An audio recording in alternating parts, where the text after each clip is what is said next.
ये तरकारीटा देखिए केमती लगुच बहुत बढ़िया देखा ना आखि आखि की भी जमी देखा खाइले भी सेमती टेस्ट अच्छी भी यार। यहाँ हूँ कौन मिक्स तरकारी मुझे गोटे न्यू स्टाइल मिक्स तरकारी करी आस आसन देखिए केमती मु मिक्स तरकारीटा करी न्यू स्टाइल न्यू स्टाइल माने एमती भी करती जड़े जड़े बट मुझे माने एमती 2-3 थर खंडे कर बेसी समय बेसी टाइम मुझे करनी 2-3 थर मात्र कर टाइप्र। तो ये मु सब पनीपरिया काढ़ी आनी फास्ट बीन्स भेंडी भी आनी गाजर आनी कैप्सिकम टा आनी आउ बैगण आनी अमृतभंडा आनी आउ पोटल आनी टमाटो आनी आलू आनी फूलकोबी आनी माने जहाँ जहाँ किसी माने परिबा अवेलेबल थिला कखारु भी आनी आउ गोटे भुर्सुंगा पत्र भी नहीं सेटा मु छुंक देवी बोली तापर एठी मु सब फ्रिज रो पनीपरिया काढ़ी आनी 10 मिनट आगु जेहेतु फ्रिज रे रहूची तापर मुझे अदा रसुण पियाज सब नहीं तो अदा रसुण मो पुआ को छेचिया को देती सी तो जिद्दी कर सब छेचिया को सी भी आज हेल्प कर तो सी अधा छेचिला तापर अधा मुझे छेचिली ये पियाज गोटे नहीं गोटे कंचा लंका नहीं आ भुर्सुंगा पत्र नहीं टमाटो को काटिकी रखी अदा रसुण छेचा भी नहीं तो तापर ये कड़े गरम होगा तेल पकईदे देखो बहुत कम भी तेल नहीं बेसी तेल ना पनीपरिया काटिकी सब ताको धोईकी रखीदे जी पनीपरिया मुझे आनी सब काटिदेली जी जी दरकार से तेल गरम होगा जीरा फुटेदेली जीरा पर कड़ी पत्ता देदेली तापर पियाज कंचा लंका काटिकी रखी पकईदेली तापर सी गोल्डन ब्राउन होगला अदा रसुण को जो छेचिकी रखी भी पकईदेली जिते अदा रसुण पियाज एका सागे गोल्डन ब्राउन होगला माने तार जो राग अंशटा कंचालिया अंशटा जो मरीगला से परिबा दिग पकईदेली धोईकी रखी छाणी देती पूरा ताकू परिया पकई भल भाव घाटीदेली घाटीदेला मिक्स कर सारे टमाटो पकईदेली टमाटो को मैंने बेसी छोट छोट करनी फाड़ फाड़ कर जस्ट सोरा सोरा टाइप करदे कहीं ये तो सीझब ना तरकारी सहित से सीझीज आराम रे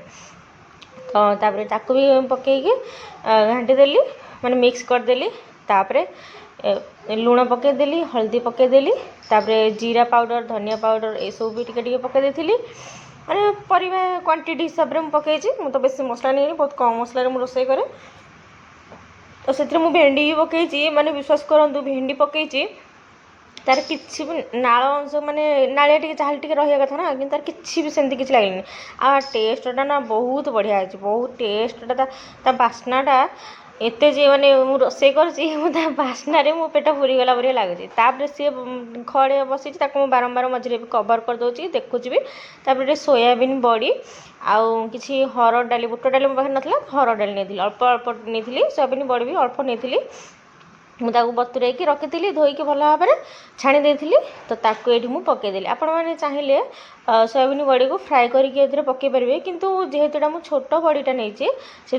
फ्राए करने को भाविली माने एमती से बहुत भल लगे छोट बड़ीटा फ्राए करने किसी आवश्यकता ना मिक्स तरकारी बड़ बड़ीटा ने कौन कि से मोटा रही है से टाण थाए से फ्राए कले भल लगी था गरम पानी पकई ये सादा प्लेन ठंडा पानी पकईदेली से आराम से सांगे 5 मिनट बतुरीगला बतुरी फुलीगला तेणु तापर पकईकी भल भाव में मिक्स करदेली तापर ये पानी देदेली जो भल भाव से मिक्स होगला तार पानी देकी भल भाव में घाटीदेली एवं देखो तार गोटे अलग प्रकार तो माने बर्तमान देखा तरकारीटा माने बहुत टेस्टी लगे भोजी तरकारी जमी नुह से टाइप पूरा देखा ये मुझे गरम मसला किसी आड करदेली पूरा सीझी आसला आउ टिके जस्ट हम से भितर मुझे मझे मझे टे डंकी मारिदे मैंने डंकी टे घोटा घोटी करदे जेहेतु मिक्स तरकारी से घोटा पड़ता है पनीपरिया को मझे मझे डंकी बुले दूसरी पूरा हो गला आउ जस्ट टिके खाली टिके फुटब आपण मैंने आईडी को फॉलो कर दिंतु फेसबुक रे देखुले यूट्यूब रे देखुले चैनल को सब्सक्राइब कर दिंतु आ वीडियो केमती लगुच निश्चय कमेंट रे जनइबे आउ लाइक एंड शेयर करदेवे